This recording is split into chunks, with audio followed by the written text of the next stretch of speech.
ఇప్పటికే Johnny master issue 2 Telugu రాష్ట్రాల్లో కలకలం రేగుతుందనే చెప్పొచ్చు. ఒక మహిళ డాన్స్ ఏదైతే ఇన్స్టిట్యూషన్‌కి సంబంధించిన వాళ్ళ అసోసియేషన్‌కి సంబంధించిన మహిళ ఎవరైతే ఉన్నారో లైంగిక వేధింపులు, సెక్షువల్ అసాల్టేషన్ అంటూ కేసులు నమోదు చేయడం అయితే జరిగింది. ఇప్పటికే రేప్ కేసు కూడా నమోదు చేశారు. అదే విధంగా మనతో మాట్లాడడానికి దిలీప్ సుంకర అడ్వకేట్ ఉన్నారు. Hello sir. అంటే ఇప్పటికే మనం చూస్తూ ఉంటే రేప్ కేసు మీద 367 కేసు నమోదు చేయడం అయితే జరిగింది. ఒకవైపు చూసుకుంటే జానీ మాస్టర్ పరారీలో ఉన్నారని అంటున్నారు. దీని మీద యాంటిసిపేటరీ బెయిల్ వచ్చే అవకాశాలు ఉన్నాయా? అంటే ప్రస్తుతము జానీ మాస్టర్ పైన మనందరికీ తెలిసిందే, చాలా ఫేమస్ అయిన వ్యక్తి. అతను ఇలా చేశాడు అంటే కూడా ఒక అంతకు నమ్మశక్యంగా లేకపోయినప్పటికీ కూడా ఆ మహిళ చాలా సీరియస్ ఎలిగేషన్స్ ఎఫ్ఐఆర్లో తన చేతులతో రాయడం అయితే జరిగింది. ఒక కంప్లైంట్ కాపీలో ఒకటి లవ్ జిహాద్ యాంగిల్ కింద కూడా కనిపిస్తుంది. ఎందుకంటే పూర్తిగా కూడా మత మార్పిడి చేయమని నన్ను లైంగికంగా వేధించారు, నన్ను కొట్టారు, అదేవిధంగా నాకు బుర్కా వేసుకోమని చెప్పారు, మరో విషయం నమాజ్ రీడ్ చేయాలంటూ చెప్పారని కూడా ఆ మహిళ చెప్తుంది. అదేవిధంగా ఇంకొక విషయం ఏంటి అని అంటే ఇంటర్నల్గా వచ్చిన విషయం, వాళ్ళిద్దరికీ కూడా ఎఫ్ఐఆర్ ఉండే, వాళ్ళిద్దరూ మ్యూచువల్ అండర్స్టాండింగ్తో ఇదంతా జరిగింది. ఆ అమ్మాయి ఆ సమయంలో మైనర్, సుమారుగా 16 నుంచి 17 పూర్తిగా ఈ ఇయర్స్ మధ్యలో ఉండే తను. ఇప్పుడు మాత్రం తన ఏజ్ 21 to 22 ఉందని పూర్తిగా తెలుస్తుంది. సో ఇది పోక్సో యాక్ట్ కింద కేసు నమోదైందని తెలుస్తుంది. దీని గురించి ఏం చెప్తారు? యాక్చువల్గా ఇందులో 2 విషయాలమ్మా. మొదటగా మీరు అడిగినటువంటి ప్రశ్న 376 ఐపీసీ కింద అతనికి కేసు నమోదైన తర్వాత యాంటిసిపేటరీ బెయిల్ అనేటువంటిది ఎన్లార్జ్ అయ్యేటువంటి అవకాశం ఉందా అని. వేరియస్ ఇన్స్టెన్సెస్లో సుప్రీంకోర్ట్ ఆఫ్ ఇండియా చాలా స్పష్టంగా ప్రతి ఫెయిల్డ్ లివ్ ఇన్ రిలేషన్షిప్ని కూడా రేప్ కేసు కింద కన్వర్ట్ చేయడం అనేటువంటిది సమంజసం కాదు.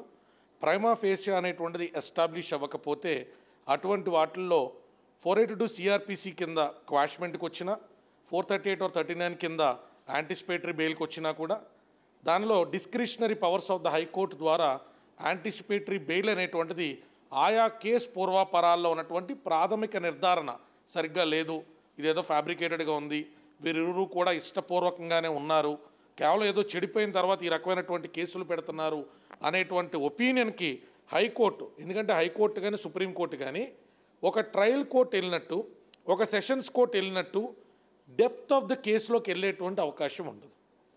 ఇందులో నిజాపనిజాలు ఏంటి, వీరిరువురు ఏ అడ్రస్లో ఉన్నారు, ఇష్టపూర్వకంగా ఉన్నారా, విట్నెస్లు ఏం చెప్పారు, సాక్షి పంచనామాలు ఏ రకంగా రికార్డ్ చేయబడ్డాయి, కేసు డైరీ పార్ట్ 1లో ఏముంది, పార్ట్ 2లో ఏముంది, ఇవన్నీ కూడా హైకోర్టు కానీ సుప్రీంకోర్టు కానీ చూడవు. కేవలం ప్రైమా ఫేసియా అనేటువంటిది ఎస్టాబ్లిష్ అయ్యిందా, దాంట్లో యాంబిగ్విటీ ఉందా, అది చూసి ఇవ్వమని చెప్పి సుప్రీంకోర్టు చెప్పింది. అయినప్పటికీ చాలా హైకోర్ట్స్లో ఈ రోజుకి 376 లాంటి కేసెస్లో టక్మన్ యాంటిసిపేటరీ బెయిల్ ఇవ్వడానికో ఇంటర్మ్ ఆర్డర్ ఇవ్వడానికో బెంచ్ అనేటువంటిది కొంచెం వెనక ముందు అవుతూ ఉంటుంది. మరి ఈ కేసులో ప్రత్యేకత ఏంటి? ఈ కేసులో 376 కింద మనం చూడకూడదు, కాన్సెన్షువల్ అప్రోచ్ ఉందా లేదో చూడకూడదు. ఆ అమ్మాయి ఫస్ట్ టైం ఇతనితో కొహిబిట్ అయినప్పుడు, శారీరకంగా కలిసినప్పుడు ఆ అమ్మాయి మైనర్.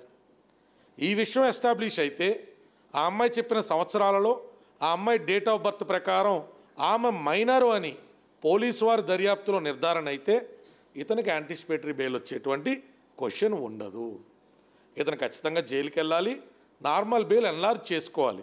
ఆ అమ్మాయి ఇతనితో ఇష్టపూర్వకంగా మాట్లాడినటువంటి ఆడియో రికార్డింగ్స్ ఏవైతే మనం సెకండరీ ఎవిడెన్స్ అంటామో అవే ఒకవేళ జానీ మాస్టర్ గారి దగ్గర కానీ ఆయన చుట్టుపక్కల ఉన్న వ్యక్తుల దగ్గర ఉన్నప్పటికీ, ఆమె చాటింగ్లే ఉన్నప్పటికీ, నేరుగా వీడియోలే ఉన్నప్పటికీ కూడా ఆ అమ్మాయి మైనర్. 18 ఏళ్ళు నిండినటువంటి అమ్మాయి ఇతనితో కోహిబిట్ అవ్వడం అనేటువంటిది అన్డ్యూ ఇన్ఫ్లుయెన్స్లోనే జరిగింది అని కోర్టు, దర్యాప్తు సంస్థలు కూడా ఏకీభవించాల్సినటువంటి పరిస్థితి ఈ కేసులో ఉంటుంది. ఎప్పుడు నేను మళ్ళీ రీఎటరేట్ చేస్తున్నాను, ఇందాక చెప్పినట్టు ఆ అమ్మాయి మొట్టమొదటిసారి ఈ జానీ మాస్టర్తో కలిసినప్పుడు మైనర్ అని ఆ పిల్ల ఎస్టాబ్లిష్ చేసుకోగలిగితే చాలు. రేపు జరిగిందా జరగలేదా ఈ ఎలిగేషన్స్ అన్నీ, ఈ మెరిట్స్ అన్నీ మళ్ళీ ట్రయల్ కోర్టులోనే చూస్తారు. యాంటిసిపేటరీకి వెళ్ళినప్పుడు హైకోర్టులో చూడరు.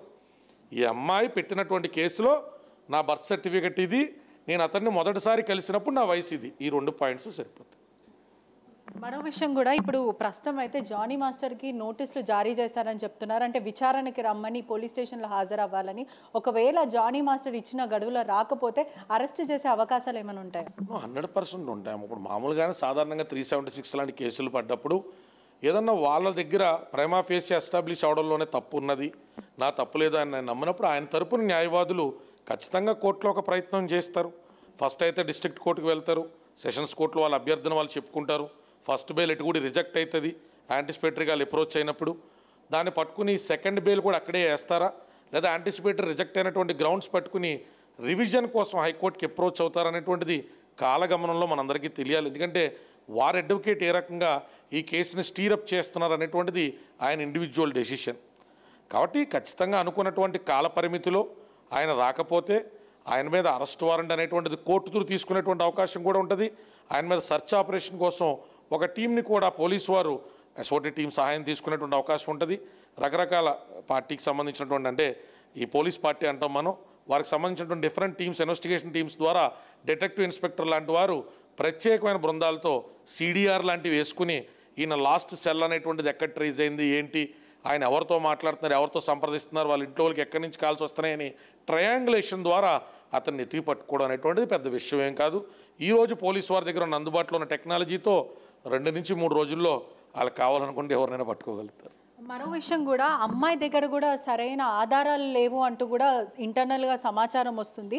ఒకవేళ ఇది, అంటే ఇటీవల చూస్తున్నాము మహిళలు కూడా పురుషుల మీద ఫేక్ కేసులు పెట్టడం జరుగుతుంది. అంటే కేవలం వాళ్ళకున్న చట్టపరంగా ఉన్న ఒక అడ్వాంటేజ్ని వాళ్ళు ఉపయోగించుకుంటున్నారని తెలుస్తుంది. ఒకవేళ ఇది ఫేక్ కేసు అని తెలిస్తే అమ్మాయి మీద ఏమైనా చట్టపరంగా ఒకవేళ తన మీద కేసులు బుక్ చేయడం కానీ, ఒకవేళ తన మీద తీసుకోవడం ఎట్లాంటివి ఏమైనా ఉంటాయా? అది మీరు ఇచ్చిన ఇన్ఫర్మేషన్ ప్రకారం అమ్మాయి మైనర్ అయితే గనక ఇక there is no point of discussion. దాంట్లో 376 సంబంధించి ఇతను చేయి పట్టుకున్నాడా, కాలు పట్టుకున్నాడా, నిజంగా రేప్ జరిగిందా జరగలేదా, ఇన్ని ఆధారాలు కూపీలాగే అవకాశాలు ఉండవు. ఆమె date of birth certificate, day of కోబిషన్, ఇతనితో మొదటిసారి కలిసినప్పుడు ఉన్నటువంటి డేట్స్లో గనక ఆ అమ్మాయి ఒక్కరోజు తక్కువ 18 సంవత్సరాలను నిరూపించబడ్డా జానీ మాస్టర్ ఖచ్చితంగా జైలుకి వెళ్ళాలి. ఆయన నార్మల్ బెయిల్ రూపంలోనే ఓ 3 వారాలకు 4 వారాల తర్వాత వాళ్ళ లాయర్కు ఉన్నటువంటి ఎబిలిటీ బట్టి ఆయన బయటికి రావాలి. ఒకవేళ ఆ అమ్మాయి చెప్తున్నట్టు జానీ మాస్టర్ని మొట్టమొదటిసారి కలిసినప్పుడు ఆ అమ్మాయి మైనర్ కాదు, మేజరే, ఆ అమ్మాయి కాన్సెన్షువల్గానే ఇతనితో కోహిబిట్ అయింది, ఇద్దరు ఇష్టపూర్వకంగానే అతనికి వివాహం అయిందని తెలిసినా కూడా ఆయనకి ఎనీవేస్ ఆయన ముస్లిం కాబట్టి ఆయనకి 4 వివాహాల దాకా అవకాశం ఉంది. కాబట్టి మరి ఈ అమ్మాయి కూడా అప్పుడులో నేను ముస్లిం కింద కన్వర్ట్ అవుదాంలే పర్లేదులే అని అనుకుందో, జానీ మాస్టర్ ద్వారా సినిమా రంగంలో ఎదుగుదాం అనుకుందో, తర్వాత నిజంగానే జానీ మాస్టర్ వ్యవహార శైలి నచ్చలేదో, ఇవన్నీ కూడా ఆ అమ్మాయి పోలీసులకు ఇచ్చినటువంటి స్టేట్మెంట్సు, దానికి సపోర్టింగ్ డాక్యుమెంట్సు, ఇవి మనం పరిశీలించకుండా ఈ కేసు గురించి ఏమి కమెంట్ చేయడానికి లేదు. మనం ఇప్పటిదాకా చెప్పిందల్లా ప్రాబబిలిటీ జనరల్ అనాలిసిస్ మాత్రమే. ఇది జరిగితే ఇలాగుంటుంది, ఇది జరగకపోతే ఇలా ఉంటుంది అని. నిజంగా ఈ అమ్మాయి మేజర్ అయ్యుండి అన్ని ఇంట్రెస్ట్ ఉండి ఆయనతో కాన్సెన్షువల్గా ఉండి ఇట్లాంటి ఒక కేసు పెట్టింది అనుకోండి, ఖచ్చితంగా కోర్టు ఆ పిల్ల మీద అక్షంతలు వేస్తుంది. Probably not at an early stage at high court, in the course of travel, in the course of time Jani master కూడా అతను ఆమె మీద డిఫెమేషన్ సూట్ అనేటువంటిది ఫైల్ చేసేటువంటి ప్రొవిజన్ ఉంటుంది.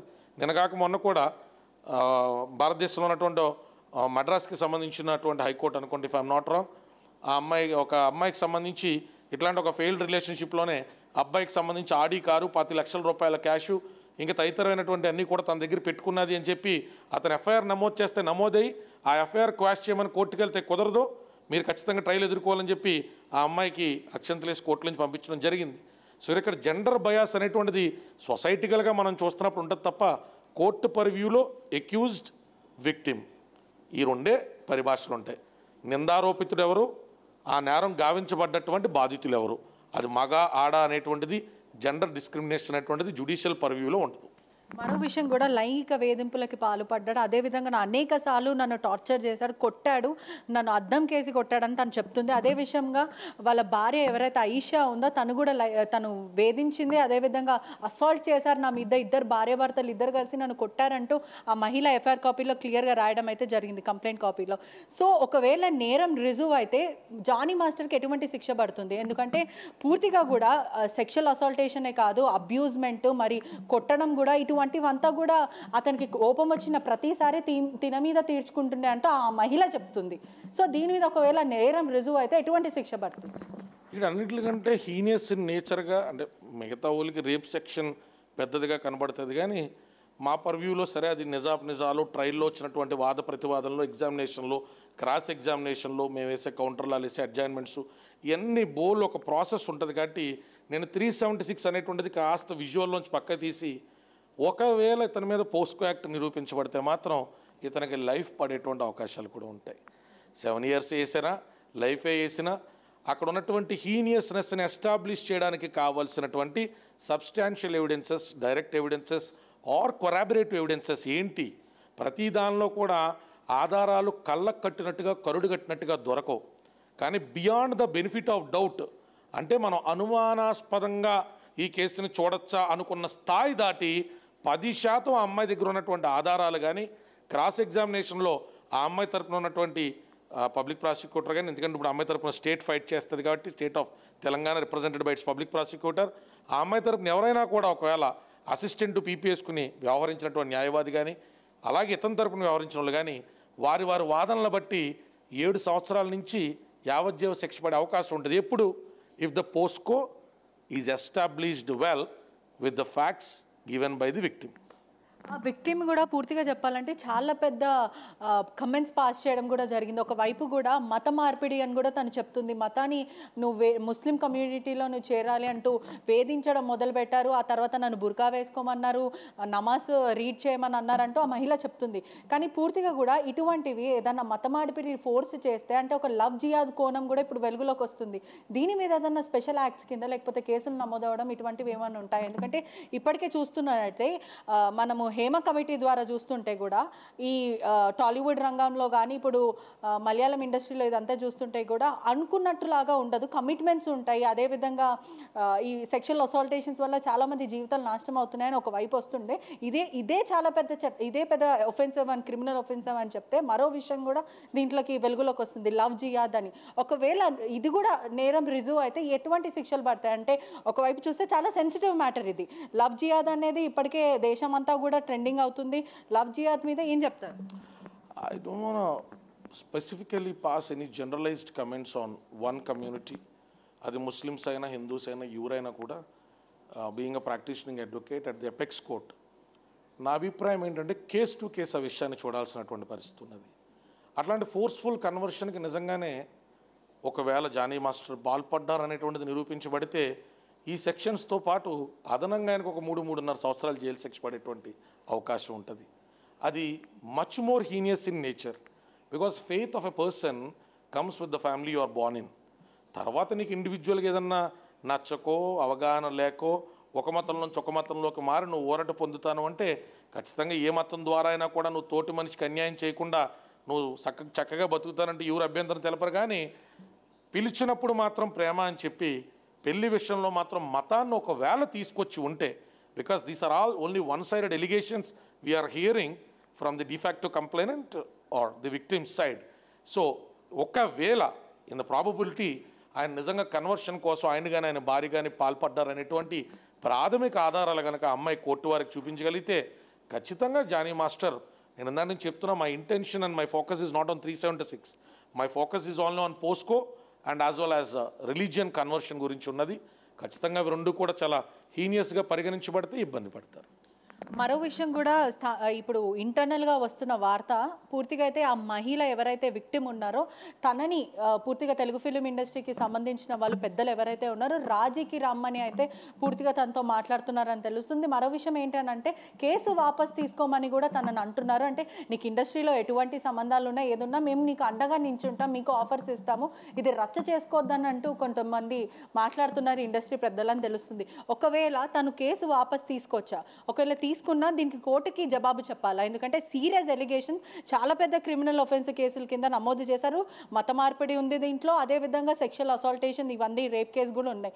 ఒకవేళ తను తీసుకోవాల్సి వస్తే ఎవరికి సమాధానం చెప్పాలి? తన మీద ఏమైనా యాక్షన్ తీసుకునే అవకాశాలు ఉన్నాయా? These sections are not compoundable in nature. సాధారణంగా ఏదో కేసులు పెట్టుకున్నారు, లోక్ అదాలత్కి వెళ్ళి సెటిల్ చేసుకుంటారు అనేటువంటి చిన్న సెక్షన్స్ కాదు.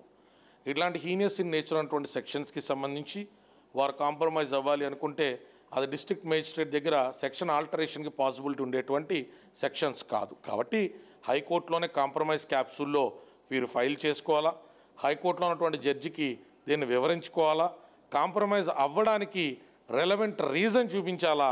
Beyond the benefit of doubt ఈ అమ్మాయి మీద ఏ విధమైనటువంటి సాంఘిక దురాచారపరమైనటువంటి, ఇండస్ట్రీ పరమైనటువంటి, ఆర్థిక పరమైనటువంటి, కుటుంబపరమైనటువంటి ఒత్తిళ్లు లేవని కోర్టును కన్విన్స్ చేసిన తర్వాత మాత్రమే కాంప్రమైజ్ అయ్యేటువంటి అవకాశం ఉంటుంది.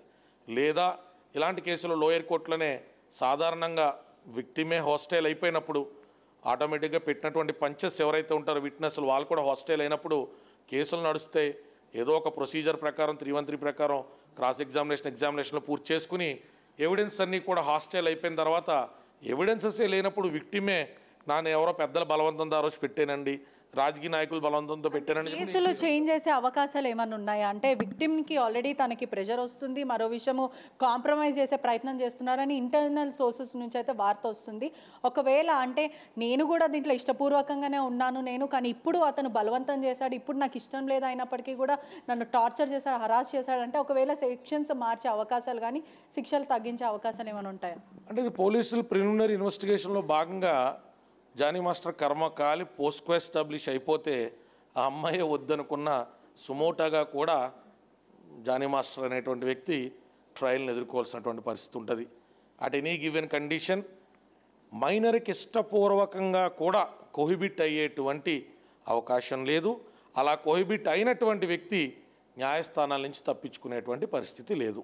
రేర్ టు ద రేరెస్ట్ కేసెస్లో 1-2 రేప్ కేసెస్లో పెళ్ళి అయిపోయిందండి, కుల పెద్దలు కూర్చుని చేసేసుకున్నారండి, ఊరి పెద్దలు ఇద్దరు జీవితం పాడవకూడదు అనుకున్నారండి, ఆ పిల్లకి 17 18 వస్తుంటే ఏం లేదో జరిగిందండి అని చెప్పి కొన్ని సందర్భాల్లో కోర్టుని కన్విన్స్ చేసి రేర్ సందర్భాల్లో బయటకు వచ్చారు తప్ప అసలు ఇందులో ఆ అమ్మాయి బర్త్ సర్టిఫికెట్ అంటూ సర్ఫేస్ అయ్యి నేను ఇందాక నుంచి ఒకటే పాయింట్ చెప్తున్నా, ఇతను గనక పొరపాటున ఆ అమ్మాయికి 18 నిండక ముందే కలిశారన్న ఆధారాలు వస్తే కాస్త జానీ మాస్టర్ ఇబ్బంది పడేటువంటి అవకాశం ఎక్కువ ఉంటుంది.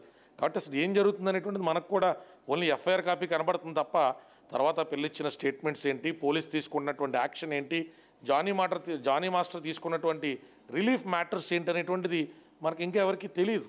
2-3 రోజులు అయిన తర్వాతే ఒకదాని తర్వాత మన సర్ఫేస్ అవుతూ ఉంటుంది. జరుగుతున్నటువంటి కొత్త పరిణామాల ప్రకారం అప్పుడు మనం ఒక అంచనాకు రావడానికి అవకాశం ఉంటుంది. అదేవిధంగా ఇప్పటికే తెలుగు ఫిలిం ఇండస్ట్రీ అంతా కూడా కాస్టింగ్ కౌచే కానీ లేకపోతే లైంగిక వేధింపులకు మేము పాల్పడుతున్నాం, అదేవిధంగా వర్క్ ప్లేస్ మాకు సేఫ్ లేదు అంటే చాలామంది బయటికి రావడం జరిగింది. పూర్ణం కౌర్ కూడా అనేక విషయాలు డైరెక్టర్ల మీద చెప్పడం కూడా జరిగింది. ఇప్పుడు ప్రస్తుతానికి మనకి చట్టాలు ఉన్నాయి, చాలామంది సోషల్ యాక్టివిస్టులు ఉన్నారు, అందరూ కూడా బయటకు వస్తున్నారు. తాజాగా ఇటువంటి చాలామంది లైంగిక వేధింపులకి వాళ్ళకు విక్టిమ్ ఉన్న వాళ్ళకి ఏం చెప్తారు అంటే చట్టాలు లేవు అనుకొని చాలామంది భయపడతారు, మళ్ళీ అదేవిధంగా వర్క్ ప్లేస్లో మాకు వర్క్ చెయ్యనియర్ అంటూ కూడా చాలామంది భయపడే వాళ్ళు కూడా ఉంటారు. వాళ్ళకి ఏం చెప్తారు ఒకవేళ if they are the victim of this sexual harassment, what will you say? అంటే ఫస్ట్ ఆఫ్ ఆల్ చట్టాలకు సంబంధించిన అవగాహన ఉండాలి. విక్టిమ్ అనేటువంటిది వాళ్ళ కోపంలోనో ఆవేదనలోనో ఏదన్నా ఒక రిలేషన్షిప్ వాళ్ళు ఇంట్రెస్టింగ్గా వెళ్ళి చెడిపోయిన దాన్ని, ఆ రిలేషన్ చెడిపోయిన తర్వాత వారి విక్టిమ్ అనేటువంటి ఒపీనియన్లోకి వచ్చేస్తే కోర్టులు అలాంటి ఒపీనియన్స్ని సేఫ్ గార్డ్ చేసేటువంటి అవకాశాలు తక్కువ ఉంటాయి.